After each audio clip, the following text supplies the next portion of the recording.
नमस्कार. भारतीय वाङ्मयामध्ये आणि बऱ्याचशा सुभाषितांमध्ये राजहंस या सुंदर पक्षाची ओळख ना नीर क्षीर विवेक असणारा पक्षी अशी केलेली आहे. नीर म्हणजे पाणी आणि क्षीर म्हणजे दूध. दूध आणि पाणी जर एकत्र देण्यात आलं तर त्यातून दूध वेगळं करण्याची असामान्य क्षमता या पक्षामध्ये असते. आपल्या लहानपणी ना ग. दी. माडगूळकरांची कविता मला आठवते, राजहंस.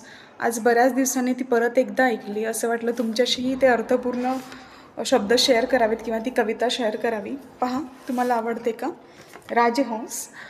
अ, एका तळ्यात होती बदके पिले सुरेख, होते कुरूप वेडे पिल्लू तयात एक.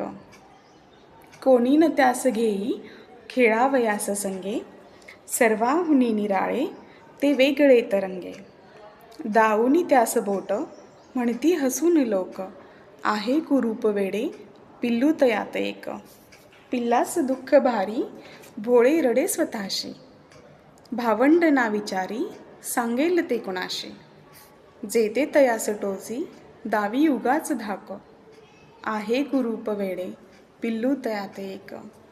एके दिनी परंतु पिल्लास त्या कळाले, भयवेड पार त्याचे वाऱ्यासवे पळाले.